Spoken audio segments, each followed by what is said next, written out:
Barrister Rubin Farhana, সাংবিধানিক এবং রাষ্ট্রীয় স্বীকৃতি পেতে যাচ্ছে গণ অভ্যুত্থান, আজকে নিশ্চয়ই আপনি জানেন সেটি বলা হয়েছে, এবং সাংবিধানিক স্বীকৃতি নিয়ে বিএনপির খানিকটা আপত্তি থাকলেও আজকে আসলে এই জুলাই ঘোষণাপত্রের যে আনুষ্ঠানিকতা হয়েছে সেটির পরে বিএনপি কি ভাবছে আমরা সেটাও জানতে চাই। সেই সাথে নির্বাচনের পথে আসলে বাংলাদেশ হাঁটা শুরু করবে আগামীকাল থেকে, খুব সুস্পষ্টভাবে প্রধান উপদেষ্টা সেটি জানিয়েছেন। বিএনপির বক্তব্য আমরা দেখেছি যে আপনারা এই নির্বাচনকে ঘিরে আসলে আপনারা বেশ পজিটিভভাবে এই বিষয়গুলোকে নিয়েছেন। জুলাই ঘোষণাপত্র নিয়ে আসলে আপনাদের এই মুহূর্তে কোথায় কোথায় আপনাদের হতাশা বা আপনারা যা যা চাননি সেই সব কিছু জুলাই ঘোষণাপত্রে তার অনেকটা প্রতিফলন হয়েছে বলেও আপনারা বক্তব্য রেখেছেন?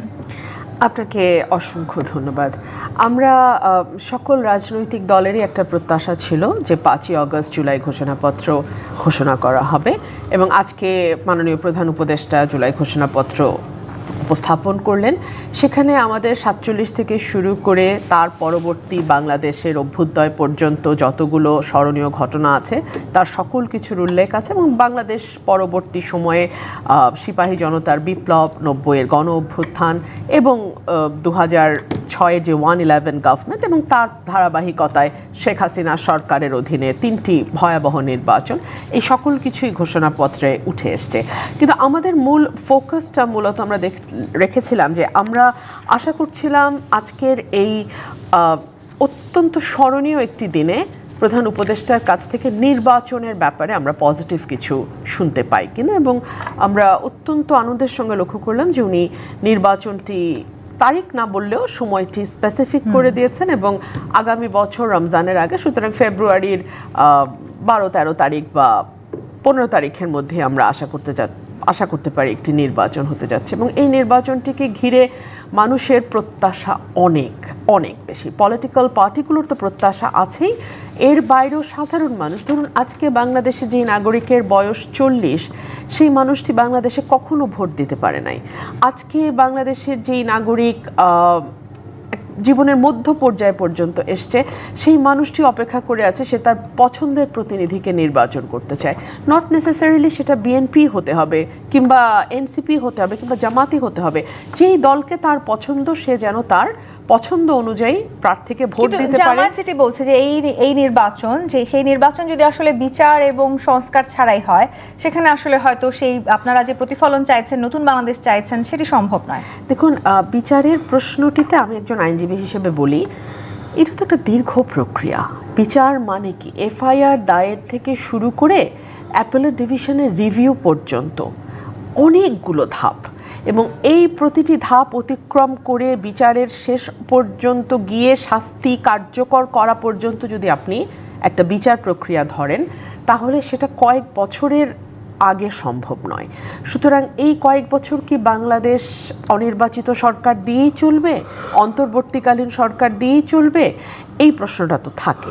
বিচার একটা প্রক্রিয়া, দীর্ঘ প্রক্রিয়া, এটা শুরু হয়েছে, এটা আমরা আশা করি এর ডিউ কোর্স অফ টাইম বিচার তার রূপ নেবে। সংস্কারের ক্ষেত্রে যেটা প্রযোজ্য, সংস্কারও তো আসলে অনেক ব্যাপক, এবং সাংবিধানিক যে সংস্কারগুলো, সেগুলো তো আপনাকে করতে হলে আরেকটা সংসদই আপনার প্রয়োজন। আপনি তো সাংবিধানিক সংস্কার না হলে করতে পারবেন না। এই যে জুলাই ঘোষণাপত্রকে বিএনপি বলছে যে 4র্থ তফসিলে এটাকে ইনকর্পোরেট করবে, কিন্তু অনেক দল দাবি করছে যে এটা প্রস্তাবনা বা প্রক্লেমেশনে এটা থাকতে হবে সংবিধানের। তো এটা যেখানেই থাকুক, 4র্থতেই থাকুক, তফসিলেই থাকুক কিংবা প্রস্তাবনাতেই থাকুক, সেটার জন্য তো আপনাকে সংবিধানটা সংশোধন করতে হবে, এবং এই সংশোধন তো এই সরকারের পক্ষে কোনোভাবে অধ্যাদেশ দিয়ে তো আপনি সংবিধান সংশোধন করতে পারবেন না। অধ্যাদেশ হচ্ছে সংবিধানের অধীনে একটা সাবঅর্ডিনেট ল, একটা সাবঅর্ডিনেট ল দিয়ে তো আপনি সুপ্রিম লকে পরিবর্ধন, সংযোজন, বিয়োজন, পরিবর্তন, পরিমার্জন কিছু করতে পারবেন না। সো আপনি একটা ডেডলক অবস্থার মধ্যে। এর বাইরে আপনি দেখুন, এই যে সংস্কার কমিশন গঠিত হয়েছে 11টি বোধহয় না, এই 11টি কমিশন তাদের রিপোর্ট দিয়েছে। সেই রিপোর্টগুলোর মধ্যে দেখা যাবে 90% সুপারিশ এই মোটামুটি সব দল কিন্তু কাছাকাছি একমত হয়েছে।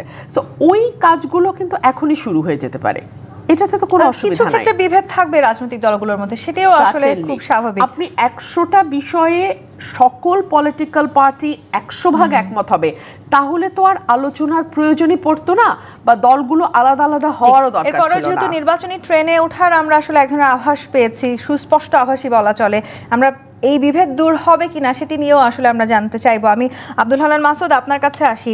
গত বছরের ৩৬শে জুলাই আমার এখনো মনে আছে যে আপনাদের নেতাকর্মীদের যখন আসলে একের পর এক ডিবি অফিসে নিয়ে যাওয়া হচ্ছিল, তখন পেছন থেকে আপনারা যারা আত্মগোপনে ছিলেন আপনারা নানানভাবে আসলে এই অভ্যুত্থানকে এগিয়ে নিয়ে গেছেন এবং বিভিন্ন জায়গায় বসে বসে আসলে আপনারা সেই নির্দেশনা দিয়েছেন কখন কি করতে হবে।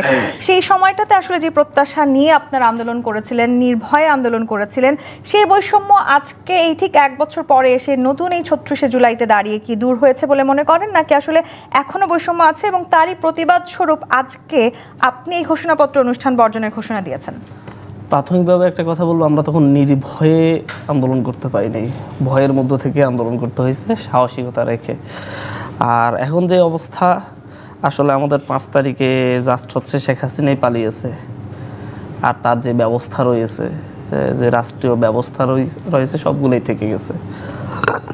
ভাবছিলাম ডক্টর মোহাম্মদ ইউনূসের সরকার আমাদের এই দেশে একটা পরিবর্তন এনে দিবে। সেই পরিবর্তনটা যে কোনো একটা নির্দিষ্ট দলের চাহিদা অনুযায়ী হবে সেটা আমরা ভাবি নাই আর কি।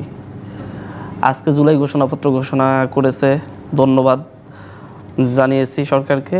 কারণ হচ্ছে পুরো এক বছরের মধ্যে পরিবর্তনের জন্য মানে একটা নতুন কিছু দেওয়ার মতো করলে এটাই করছে যে জুলাই ঘোষণাপত্রটা দিয়েছে। যদিও এর মধ্যে অনেকগুলো প্রশ্ন রয়ে গেছে। জুলাই ঘোষণাপত্র দেওয়া হয়েছে, এটা কার্যকারিতা কবে থেকে সেটা নিয়ে আমাদের বড় কোশ্চেন। আপনি যদি জুলাই অভ্যুত্থানকে আইনি কিংবা সাংবিধানিক স্বীকৃতি দেন, সেই স্বীকৃতিটার অবশ্যই কার্যকর হতে হবে যেদিন থেকে বৈষম্যবিরোধী ছাত্র আন্দোলন শুরু হয়েছে সেদিন থেকে। তারপর থেকে, কারণ হচ্ছে তারপর থেকে রাষ্ট্রীয় বাহিনীর অত্যাচারের বিরুদ্ধে দেশের মানুষ বিদ্রোহ করেছে। আপনি চাইলে এটা হচ্ছে তখন সরকারের বিরুদ্ধে বিদ্রোহ বলতে পারেন, প্রশাসনিক ব্যবস্থার বিরুদ্ধে বিদ্রোহ বলতে পারেন। এটা দিয়ে আপনি আমাদের যারাই আন্দোলন করেছে, যারা সামনে সারিতে ছিল বা পিছনে সারিতে ছিল, যে কাউকে আপনি রাষ্ট্রদ্রোহী মামলা দিতে পারবেন, সন্ত্রাস বিরোধী আইনে মামলা দিতে পারবেন। তো এই সরকারের দায়িত্ব ছিল যেদিন ক্ষমতায় গিয়েছে তার পরের দিনই। মানে তাহলে কি আসলে আপনারা আপনাদের নিশ্চয়তা চাইছেন যাতে করে ভবিষ্যতে কোনো সরকার আমাদের নিশ্চয়তা চাচ্ছি না, আমি বলতে চাচ্ছি যাচ্ছে এই নিশ্চয়তাটা দরকার এই কারণে ভবিষ্যতে যেন আর কেউ অন্যায় প্রতিবাদ করতে ভয় না পায়। আমরা তো ভয়ের মধ্য দিয়ে আন্দোলন করতে হয়েছে, অন্যায় প্রতিবাদ করতে হয়েছে। সরকার আজকে এসে এক বছর পরে এসে এখানে বসে, গতকালকে আমি আজকে জুলাইয়ের ঘোষণাপত্র সরকার পাঠ করেছে। সরকারের এই সরকার আসলে হচ্ছে কাদের নেতৃত্বে, কাদের কারণে সরকার গঠিত হয়েছে, ফর্ম হয়েছে।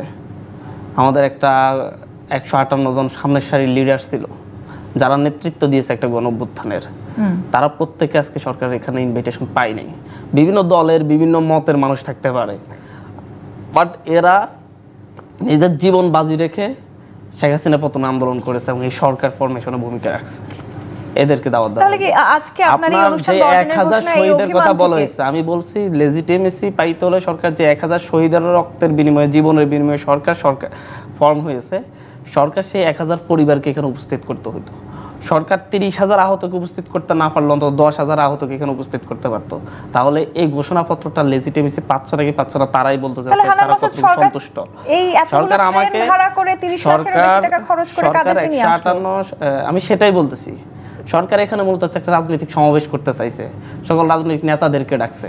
সরকার একটা জিনিস ভুলে গিয়েছে, এটা কোনো রাজনৈতিক নেতার দলের নেতৃত্বে অভ্যুত্থান হয়নি, না এনসিপি, না জামাত, না বিএনপি কারো নেতৃত্বে হয়নি। এটা হয়েছে আমাদের নেতা গিয়েছে, এনসিপির নেতা গিয়েছে, কিন্তু অভ্যুত্থানের নেতা সবাইকে আপনি ইনভাইট করতে পারেন নাই।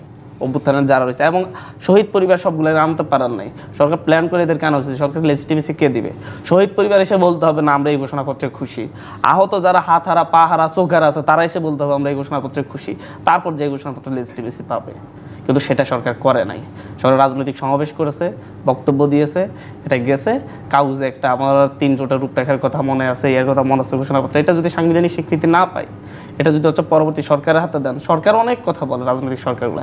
আমরা রাজনীতিবিদরা যেদিন থেকে মানে এখন তো আমি নিজেও রাজনীতিবিদ, রাজনীতি করতেছি, আমরা রাজনীতিবিদরা শুধু মিথ্যা প্রতিশ্রুতি দিতে পারি। সেই মিথ্যা প্রতিশ্রুতিটাকেই তো আসলে আমরা আমি ১০ টাকা চালের এই পরিবর্তন, আমি সেটাই বলতেছি। কারণ বাংলাদেশের রাজনৈতিক যে ব্যবস্থা তৈরি করেছেন সত্য প্রতিশ্রুতি এবার এই অভিযোগগুলো কিন্তু এনসিপি নেতাদের বিরুদ্ধেও আছে। হান্নান মাসুদ, না আমি অস্বীকার করতেছি না, আমি সব দলের, আমি তো আমি সহ বলছি, আমি আমাকে বাদ দিয়ে বলিনি। আমি একটা বিরতিতে যেতে চাই। এই গভর্নমেন্ট যেহেতু অরাজনৈতিক, এই গভর্নমেন্টের দায়িত্ব ছিল এটা কার্যকর করে দেয়া। এই সরকার বলেছে যে আপনারাই তাদের নিয়োগকর্তা, সেটি নিয়েও তো আসলে অনেক আলোচনা সমালোচনা আছে। জি, ব্যারিস্টার রুমিন ফারহানা, হান্নান মাসুদ যেটি বললেন, পরিবর্তনটা আসলে কোন একটি দলের জন্য করছেন এই ডক্টর ইউনূস সরকার। হয়তো আপনাদেরকেই সেই দিকে তিনি নির্দেশ করেছেন কিনা আমি জানি না। আমি আসবো আপনার কাছে। জিপি ইস্পাত মিত্র রাজখান থেকে বিরতি নিয়ে ফিরছি, সাথেই থাকুন। জিপি ইস্পাত মিত্র রাজখান দেখছেন। রুমিন ফারহানা প্রশ্ন রেখে বিরতিতে গিয়েছিলাম।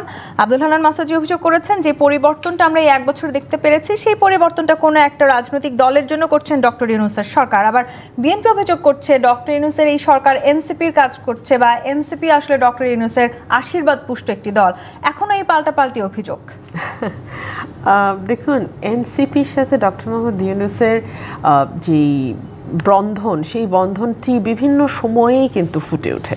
আপনি নিজেই বিরতিতে যাওয়ার আগে বলছিলেন যে ডক্টর মোহাম্মদ ইউনূস খোলামেলায় বলেছে যে এনসিপি বা ছাত্ররাই ওনাদের নিয়োগকর্তা, এবং ছাত্ররা যতদিন চাইবে উনি ততদিনই থাকবেন।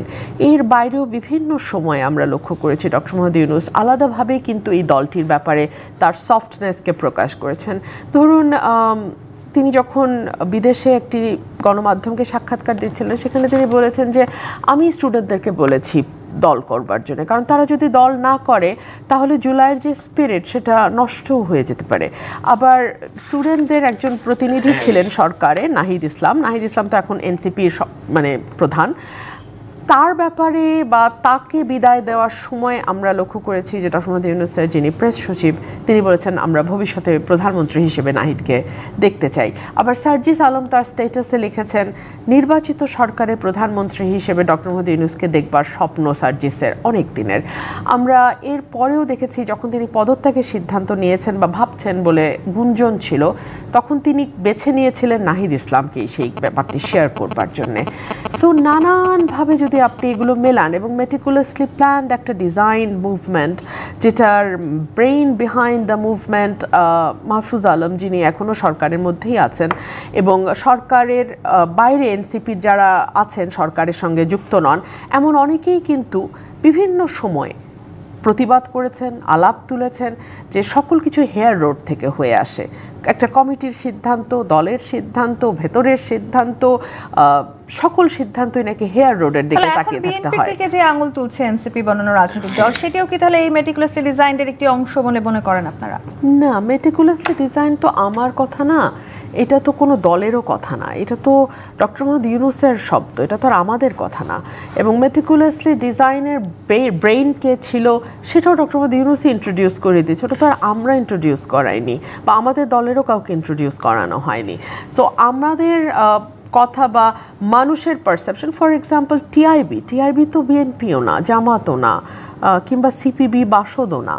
টিআইবি একটা ইন্ডিপেন্ডেন্ট অর্গানাইজেশন, একটা ইন্টারন্যাশনাল অর্গানাইজেশন, তারা এনসিপিকে কিংস পার্টি বলছে। এই প্রশ্নের উত্তর নিতে চাই আব্দুল হান্নান মাসুদ। এই যে আসলে পাল্টাপাল্টি অভিযোগ চলছে, এই সরকার কাদের হয়ে কাজ করছে সেটি নিয়ে অনেক আলোচনা সমালোচনা আছে।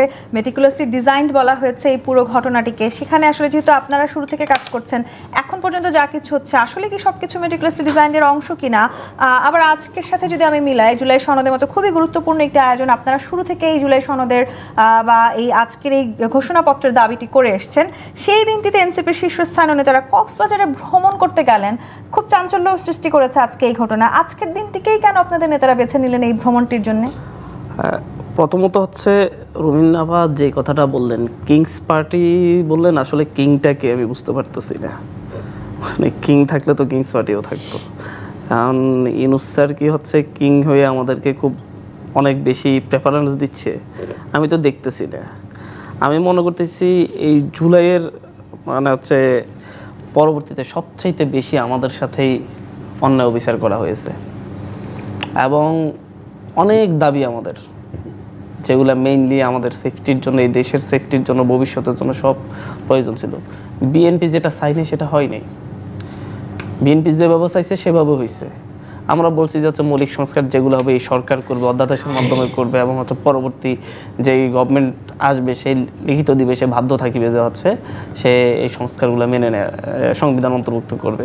কিন্তু ইউনূস স্যার দিলেন যে নোট অফ ডিসেন্ট দিতে পারবে কেউ, মৌলিক যেই মেইন বিষয়গুলো আছে, তত্ত্বাবধায়ক ইস্যু বলেন, দুর্নীতি দমন কমিশন ইস্যু বলেন, নির্বাচন কমিশন ইস্যু বলেন, প্রায় সব কিছুতেই বিএনপির একটা না একটা নোট অফ ডিসেন্ট ইস্যু আছে। পিএসসি ইস্যু বলেন, মানে কি তার মানে এই মুহূর্তে অন্তর্বর্তী সরকার বিএনপির হয়ে কাজ করছে। এটা যদি আপনি হাজারবার বলতে পারেন, চিল্লে বলতে পারেন, ভাষণে বলতে পারেন যে হচ্ছে সরকার শুধুমাত্র হচ্ছে এনসিপি কে ইয়া করতেছে, কিংস পার্টি বলতে পারেন, কিন্তু বাস্তবতা হচ্ছে মাঠে গেলে আমরা মাইর খাই, বিএনপি মাইর খাই, বিএনপি নিজ দলের নেতাকর্মীদের হাতে মাইর খাই, আমরা বিএনপির হাতে মাইর খাই। এই ধরনের কিংস পার্টি আমরা, বুঝছেন? বিএনপির হাতে আপনারা মার খেয়েছেন? অবশ্যই খেয়েছি, আমি খাইছি না, এই যে আমার কপালে দাগ দেখেন না, এবং খুব ভালোভাবে এখনো টিকে আছে, এলাকায় আছে। নিজেরা মারামারি করে আবার আহত হয়েছে 50-60 জন, 2 দিন ব্যাপী মারামারি হয়েছে, কোনো অ্যারেস্ট নাই, কিচ্ছু নাই, কিছু করতে পারে না। ওই যে এই সরকারের ন্যূনতম হ্যাডম নাই, ইউনিয়ন পর্যায়ের কোনো একটা অপরাধী যদি রাজনৈতিক দলের সাথে, বিএনপির রাজনীতির সাথে জড়িত থাকে, তার বিরুদ্ধে অ্যাকশন নেয়ার। আবারও বলতেছি, এই সরকার ন্যূনতম হ্যাডম হয় নাই, ইউনিয়ন পর্যায়ের কোনো বিএনপি নেতা কোনো অপরাধ করছে তার বিরুদ্ধে অ্যাকশন নেয়ার, সুস্পষ্ট এখানে বলছি। তাহলে সেই সরকার কার সরকার? বাংলাদেশ যে পরিবর্তনের স্বপ্ন দেখে ওনাদেরকে বসাইছে, মিনমিন করার জন্য বসানো হয় নাই, মন্ত্রণালয় চালানোর জন্য বসানো হয় নাই। মন্ত্রণালয় তো শেখ হাসিনাও চালাইছে, বিএনপি আসলেও চালাবে, এনসিপি আসলেও চালাবে, জামাতও আসলে চালাবে রাজনৈতিক। ওনাদেরকে বসানো হয়েছে তার মন্ত্রণালয়ের অভ্যন্তরীণ সংস্কার করা, প্রত্যেকে যায় মন্ত্রণালয়ে বসে চেয়ারে বসে এসির বাতাস খাচ্ছে। আপনাদের বিরুদ্ধেও আছে, আবার আপনারা দীর্ঘদিন পাওয়ার প্র্যাকটিস করতে চান, সেই কারণে নির্বাচনকে ঠেলে দূরে সরাচ্ছেন। আপনি বহুত অভিযোগ দিতে পারেন, আমি তো নির্বাচন চাচ্ছি, আমরা তো বলতেছি নির্বাচন দিয়ে দেন, নির্বাচন না দেওয়ার কথা তো বলিনি, না আমরা বলছি যেই কথা ইনুসারও বলছে সেই কথা আমরাও বলছি, যে কথা বিএনপি বলে, বিচার সংস্কার, তারপর নির্বাচন, বিচার সংস্কার, নির্বাচন। সংস্কারের মৌলিক সংস্কার আপনি করতেছেন না, তত্ত্বাবধায়ক নিয়ে আবার একটা মারামারি লাগাই রাখবেন আগামী নির্বাচন সার্ট দিবেটাকে, আপনার সার্ট কাউকে না কাউকে, আপনারা এমন ভাবে এটা জেনারেলাইজ করেন না, মনে হচ্ছে না কাউকে না কাউকে, মনে হয় এনসিপি সার্ট দিতেছে না, জামাত সার্ট দিতেছে না, আপনি কোন জায়গাটাতে সার্ট দিতে বলতেছেন? তত্ত্বাবধায়ক ইস্যু নিয়ে আর একটা ঝামেলা রাখার জন্য সার্ট দিতে বলতেছেন?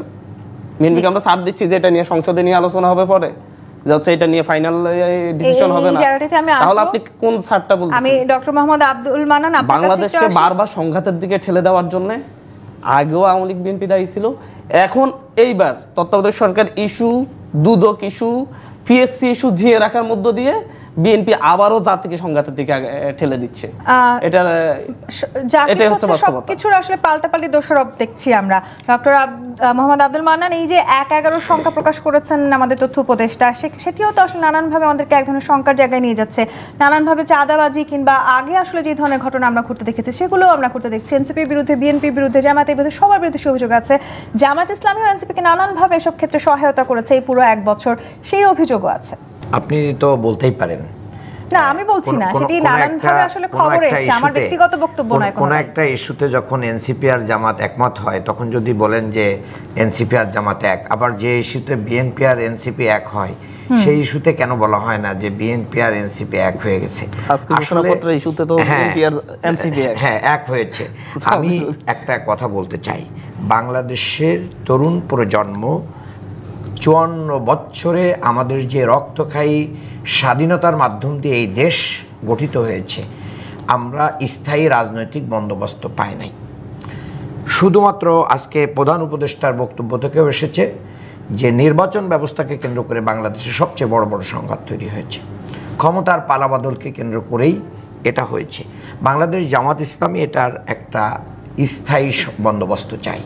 আমরা যেন তেন করে একটা নির্বাচন দেওয়ার মাধ্যম দিয়ে বাংলাদেশের ক্ষমতার পরিবর্তন চাই না। এর জন্য যদি পরিবর্তন বা যে স্থায়ী বন্দোবস্ত আপনারা চান, সেটা কি এই ফেব্রুয়ারি নাগাদ নির্বাচন হলে সম্ভব? হ্যাঁ, সম্ভব। এটা সদিচ্ছার ব্যাপার। আমরা যদি 3 জন একমত হয়ে যায়, 4 জন এখানে বসে আছি, যে আমরা একমত হয়ে যাই যে এই ব্যাপারে আমরা সাইন করব, আমরা এই প্রক্রিয়াগুলো আমরা মেনে নেব, যাতে আগামী দিনে আর কেউ ফ্যাসিস্ট না হয়। আমি একটা কথা বলতে চাই, দেখেন, আমরা তো সব কক্ষেই পেয়ার চেয়েছি, কিন্তু অধিকাংশ দল উচ্চ কক্ষে পেয়ারের ব্যাপারে একমত হয়েছে, কিন্তু বিএনপি কিন্তু উচ্চ কক্ষেও পেয়ার চায় নাই। দেখেন, বিএনপি যদি ক্ষমতায় যায়, আমি জানি না জনগণ বিএনপিকে ক্ষমতায় দিবে কিনা, তাহলে বিএনপি তো বলবে যে আমি তো বলেছি যে আমি তো ক্ষমতায় গেলে আমি কি করব না, উচ্চকক্ষে পেয়ার দিব না। তাহলে আমাদের যে রাজনৈতিক বন্দোবস্ত ফ্যাসিস্ট হওয়ার যে পথগুলো বন্ধ করা, আব্দুল হান্নান মাসুদ বলছিলেন পিএইচসি দুদক থেকে শুরু করে নিয়ে সকল জায়গাগুলো যে সাংবিধানিক প্রতিষ্ঠানগুলো যদি একটা দলের হাতে, প্রধানমন্ত্রীর হাতে থাকে, তাহলে সেই প্রধানমন্ত্রী এবং তার দল ফ্যাসিস্ট হওয়ার জন্য তো যথেষ্ট। আপনি দেখেন টাইম ডাক্তার জাহেদকে পিএসসির মেম্বার করা হয়েছে, কিসের ক্ষমতা বলে আমরা জানি না। তাহলে এই অন্তর্বর্তী সরকারের সময় যদি একজন বিএনপি পন্থী বুদ্ধিজীবীকে যদি এভাবেই মানে একটা পিএসসির মেম্বার করে দেওয়া হয়, তাহলে এই আন্দোলনের সূচনা হয়েছিলই তো কুটানা মেধা। তাহলে কি এখন আপনারা বলতে চাচ্ছেন যে পুরো প্রশাসনে বিএনপি পন্থী বুদ্ধিজীবীরা কাজ করছেন? না, আমি আপনাকে একটু জায়গায় আসতে দিই। সেটা হচ্ছে দেখেন যে কুটানা মেধা নিয়েই আমাদের কি হয়েছিল, আন্দোলন হয়েছিল। তাহলে এই পিএইচসিটাও যদি সরকারের হাতে থাকে, তাহলে আবারও তো ওই কুটা তৈরি হবে, ওইটা বিভিন্ন ভবন থেকে একটা তালিকা তৈরি হবে এবং তাদের নিজস্ব বুদ্ধিজীবীদেরকে দিয়ে মেধাবীদেরকে সেখান থেকে আউট করে দেওয়া যে বন্দোবস্ত হবে। আরেকটা বিএনপির লোকরা প্রশাসন চালাচ্ছে বিষয়টা এরকম আমি বলি নাই, আব্দুল হান্নান মাসুদও বলেন না। আব্দুল হান্নান মাসুদ বলেছেন সুস্পষ্টভাবে শেখ হাসিনা, আমিও বলছি দেখেন এটা না বিএনপি জামাত না, মূলত আমি মনে করছি যে উপর লেভেলের কয়েকজন উপদেষ্টারা ওনারা বসে আছেন চেয়ারে, শেখ হাসিনা রেখে যাওয়া যত মানে তার সাহাবীরা আছেন তারা এইগুলো চালাচ্ছে। এখান থেকে বেড়ে আসার প্রশ্ন আমাকে একটু সময় দিতে হবে। আপনার কাছে আসতে চাই জি25 পাতমিত রাজকাহন থেকে আরেকটি বিরতি নিয়ে ফিরছি, সাথেই থাকুন। আর একবার আমন্ত্রণ জি25 পাতমিত রাজকাহনে। ডক্টর মোহাম্মদ আব্দুল মান্নান, আপনি যে জায়গাটিতে ছিলেন আসলে আমরা অনেকভাবে বিভেদ সৃষ্টি করার চেষ্টা হতে দেখছি এবং বারবার কিন্তু এই ষড়যন্ত্র আভাস প্রধান অন্তর্বর্তী সরকার প্রধান থেকে শুরু করে বিভিন্ন রাজনৈতিক দলের প্রধানরাও দিচ্ছেন। এই বিভেদ আদৌ দূর হবে কিনা নিজেরা যদি আমরা না চাই? হ্যাঁ, অবশ্যই আমাদেরকে বিভেদের রাজনীতি পরিহার করার জন্যই একটা রাজনৈতিক বন্দোবস্ত প্রয়োজন, কিন্তু সেটা সবার বিশ্বাসের জায়গায় আনতে হবে। আর আব্দুল হান্নান মাসুদও বলেছেন যে বর্তমান সরকার একটা দলের এজেন্ডা বাস্তবায়ন করছে কিনা এটা নিয়েও আমরাও সন্দেহ পোষণ করছি, কারণ লন্ডন বৈঠক থেকে এসে যে জায়গায় উনি অবস্থান নিয়েছিলেন আমার কাছে মনে হয়েছে যে সেরকম একটা জায়গায় উনি এখনও আছেন। এরকম কোনো কিছু আমরা দেখতে পারি নাই যে এটার একটা পরিবর্তন হয়েছে। 2 নম্বর, আমি আপনাকে মাধ্যমে একটু জিজ্ঞাসা করতে চাই যে বাংলাদেশ আগামীকাল থেকে নির্বাচনী ট্রেনে উঠছে।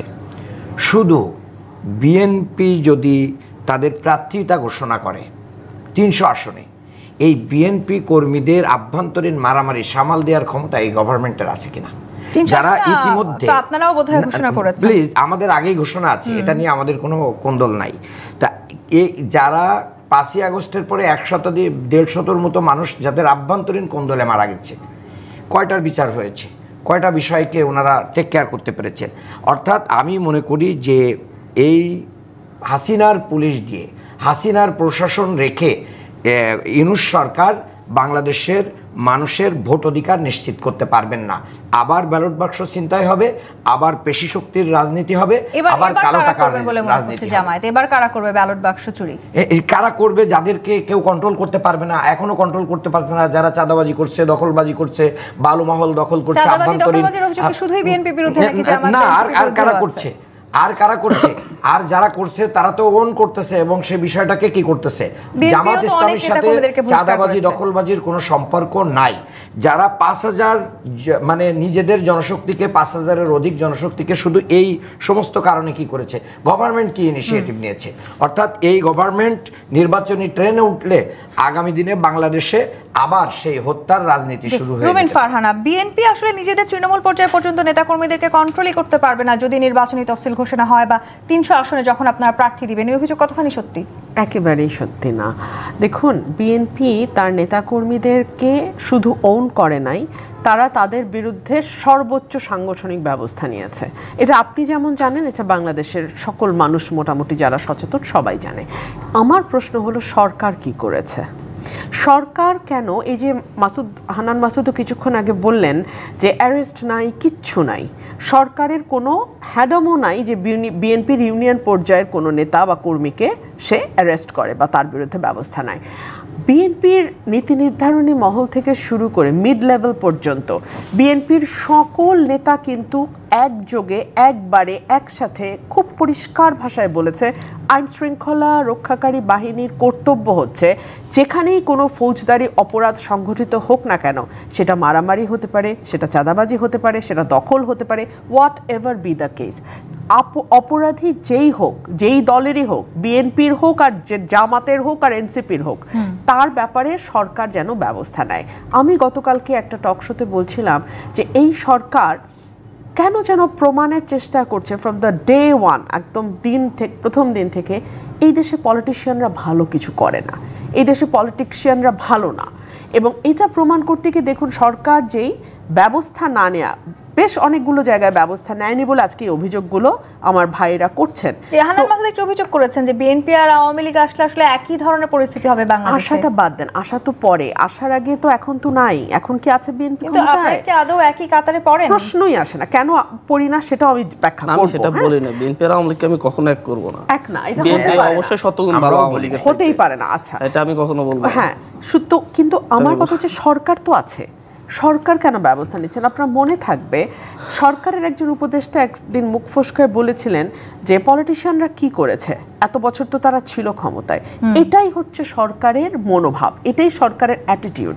সে কারণে বিএনপি তার দল থেকে 4000 কর্মীকে বহিষ্কার করার পরেও আমরা সরকারকে এই কর্মীদের বিরুদ্ধে 4000টা মামলা করতে দেখি না। কিন্তু বহিষ্কারের সাথে সাথে কিংবা বহিষ্কার করুক আর না করুক সেটা তো বিএনপির অভ্যন্তরীণ ব্যবস্থা, সরকার তো আছে, সরকার কেন ব্যবস্থা নেয় না? আর আপনি শুধু বিএনপির নামটা বলছেন, বিএনপি অনেক বড় দল বলে হয়তো বিএনপির নামটা অনেক বেশি আসে। অন্য দলে কি চাঁদাবাজি হচ্ছে না? অন্য দলের নেতারা কি কুকর্ম করতে গিয়ে ধরা পড়ছেন না? অন্য দলের খবরও কি আমরা ফেসবুকে পাচ্ছি না? এই মুহূর্তে আপনাদের আসলে সাংগঠনিক যে শক্তি সেটি নিশ্চয়ই অন্যান্য দলের থেকেও বেশি হওয়ার কথা ছিল। সার্টেনলি আমাদের সাংগঠনিক শক্তি তো অনেক বেশি বটেই, আমাদের ওয়ার্ড লেভেল পর্যন্ত আমাদের কর্মীরা সুসংগঠিত, এবং বিএনপি তার সাংগঠনিক শক্তির পরিচয় দিয়েছে গত 17 বছর। বিএনপির মতো নির্যাতিত পলিটিক্যাল পার্টি তো বাংলাদেশে দ্বিতীয়টি নেই। সেই নির্যাতনের আসলে কোনো ধারাবাহিকতা নিশ্চয়ই ফিরে আসে, সেটি আমরা চাই না। আসে না। এবং বিএনপি কিন্তু অন্য কোনো দলের সঙ্গে মিলে গিয়েও কখনো পলিটিক্স করেনি, বিএনপি নিজের আত্মপরিচয় দিয়েই পলিটিক্সটা করেছে। So it was very difficult for BNP. জুলাইয়ের সময়টাতে আসলে আপনাদের যে অবদান সেটিকে নিশ্চয়ই বাংলাদেশ সবসময় মনে রাখতে চায়। জুলাই ঘোষণাপত্রকে ইতিবাচক হিসেবে দেখছেন এনসিপির শীর্ষস্থানীয় নেতা নাহিদ ইসলাম, কিন্তু আবার এই জুলাইকে মানি মেকিং মেশিন বলেছেন, বিপ্লব বিক্রি করে দিচ্ছে, এরকম বক্তব্য এসছে বৈষম্য বিরোধী ছাত্র নেতাদের মুখ থেকে। সেটিকে আপনারা কিভাবে দেখছেন? মন্তব্য অনেক হইতে পারে, এক একজন এক একভাবে সুবিধা নিয়েছে, তাদেরকে আইনের আওতায় এনে বিচার মুখোমুখি করা দরকার। আমি সেটা নিয়ে কথা এখন আর বলতে চাচ্ছি না। সব জায়গায় যেমন মুক্তিযুদ্ধ পররক্ষী বাহিনী গড়ে উঠছে, তেমনি 24-এর পর আবার 5 তারিখের পরবর্তী সমন্বয়ক গজাইছে, এগুলা বহু করছে। আমি মেনলি আপার অনেকগুলো কথা আসছে, এখানে একটা কথা বলি, বিএনপি অ্যাকশন নিচ্ছে, খুবই সাধুবাদ জানাই। বিএনপি অ্যাকশনগুলো কেমন হওয়া উচিত, যেমন হচ্ছে রাউজানে বহিষ্কার করা হয়েছে, 2 জন শীর্ষ নেতাকে বহিষ্কার করা হয়েছে 13 জন হত্যার শিকার হওয়ার পরে, 13 জন হত্যার শিকার হওয়ার পরে বহিষ্কার করা হয়েছে, তার আগে না। মুরাদনগর বিএনপি যখন আসামিদেরকে অ্যারেস্ট করছে, মুরাদনগরের থানা হামলা করে ট্রিপল মার্ডার আসামিদেরকে ছিনিয়ে নিয়ে গেছে। লালমনিরহাটের পাটগ্রাম থানা ঘেরাও করে নিয়ে চলে গেছে একটা ইউনিয়ন পর্যায়ের নেতাকে অ্যারেস্ট করার পরে। তো পুলিশ প্রশাসন শুধু সরকারকে দোষ দিলে তো হবে না, প্রশাসনও তো ভঙ্গুর। আবার কিছু আমি কিছু উদাহরণস্বরূপ কিছু বলতে চাচ্ছি, হইতে পারে বিএনপির, আমি যেহেতু এনসিপির এগুলো অনেক কিছু আমার চোখে পড়ে নাই, আপনার চোখে পড়লে আপনি বলতে পারেন নাম ধরে ধরে যে এটা হয়েছে। আমি বলতে চাচ্ছি বিএনপির বিষয়গুলো হচ্ছে, আমি একটা উদাহরণ দিই। আমার একটা ইউনিয়ন আছে তমরুদ্দি, সেই ইউনিয়নে একদিন বিএনপির 2 গ্রুপে মারামারি হয়েছে, হওয়ার পর 30 জন প্লাস আহত হয়েছে। মহিলার এখানে কোপ, পুরুষদের ফিটে কোপ, এই ধরনের প্রায় 50 প্লাস আহত হয়েছে। 2 জনকে সাসপেন্ড করা হয়েছে, 2 মাস পরে আবার হচ্ছে তাদের সাসপেনশন উইথড্র করা হয়েছে। তো আপনি এদেরকে গ্রেপ্তার করা হয় নাই, পুলিশে 2 গ্রুপে 2টা মামলা করছে, একজনও গ্রেপ্তার হয় নাই, কিছু হয় নাই। 2 মাস পরে আবার সাসপেনশন উইথড্র। তারা আবার সাসপেনশন থাকা অবস্থা হয়েছে, দেখলেন না রাকিব ভাইয়ের গাড়ি চালাচ্ছে ছাত্রদলের সভাপতি, রাকিব ভাইয়ের গাড়ি চট্টগ্রামে চালাচ্ছে বহিষ্কৃত ছাত্রদলের আরেক নেতা। ঠিক একই রকম এলাকায় সাসপেনশনটা যাচ্ছে হচ্ছে স্বভাব, এদের সাংগঠনিক কার্যক্রম থেকে ন্যূনতম দূরে থাকে না। আমি দেখছি বহিষ্কৃত বিএনপি নেতারা আরো বেশি শক্তিশালী মাঠে, এবং তাদেরকে 2 মাস পরে 2 মাস পরে যাদেরকে ইয়ে করেছে এদেরকে আপনি কখন স্থায়ী বহিষ্কার করবেন? যে তার মানে টুইটার কোড দেখে স্থায়ী বহিষ্কার করেন নাই, তার মানে কি 2টা খুন হওয়ার পর আপনি স্থায়ী বহিষ্কার করবেন এই খুনাখুনি হইলে? আসলে বিষয়টা হচ্ছে ওই যে একটা বিএনপির একজন নেতার সাথে আমি কথা বলতেছিলাম, বলার সময় উনি বলছিলেন বিএনপি ভাবতেছে কি অপারেশন ক্লিন হার্ট করে বিএনপির অনেক অপরাধীদেরকে তখন হত্যা করার কারণে আওয়ামী লীগ সুযোগ পাইছে 16 বছর ক্ষমতায় টিকে থাকার। যদি বিএনপির অপরাধীরা থাকতো হয়তো সুযোগ পাইতো না, অপরাধীদেরকে টিকে রাখবে। যেমন নয়ন ভাইয়ের কথা ধরেন, যুবদল দক্ষিণের সাধারণ সম্পাদক সভাপতি। এই নয়ন ভাই উনি ইসলামী ব্যাংকে ঢুকে গুলি করছে, এটার সিসিটিভি ফুটেজ আছে, মামলা হয়েছে ওনার বিরুদ্ধে। মামলা হয়েছে। সময় টিভিতে ঢুকে উনি যেটা সময় টিভি দখল করে নিলাম ঘোষণা দিছে, ওনাকে আজ পর্যন্ত বহিষ্কার করে না। উনি প্রধান উপদেষ্টার বাসভবনের সামনে যাইয়া সেখানে যাইয়া বিভিন্ন উপদেষ্টাদেরকে নামে স্ল্যাং ল্যাঙ্গুয়েজে স্লোগান দিচ্ছে। এই ইয়াকে আপনার হচ্ছে নয়নকে কখন বহিষ্কার করাবে? যদি হচ্ছে ওই ইয়াটা নিহত হইতো তারপর। একটু ছোট করে আমি যদি সকল অভিযোগ তর্কের খাতিরে সত্য ধরে নেই, রাউজান থেকে শুরু করে লালমনিরহাট থেকে শুরু করে নয়ন পর্যন্ত সকলেরটা যদি সঠিক ধরে নেই, এই তারা যে কর্মকাণ্ডগুলো চালিয়েছে সকলটা কিন্তু ফৌজদারি অপরাধ। রাষ্ট্র কি করলো, সরকার কি করলো, পুলিশ কি করলো, প্রশাসন কি করলো? ধরে নিলাম বিএনপি কিচ্ছু করে নাই, বিএনপি অপরাধীদেরকে কোনো রকম কোনো সাজার আওতায় আনে নাই, অথবা একেবারে লাস্ট মোমেন্টে গিয়ে সাজার আওতায় নিয়ে এসছে। কিন্তু 1 নম্বর খুনটা হওয়ার সাথে সাথেই তো দায়ী ব্যক্তিদের বিরুদ্ধে একটা মামলা দায়ের হওয়ার কথা ছিল, দায়ী ব্যক্তিদের গ্রেফতার করার কথা ছিল, কেন হলো না?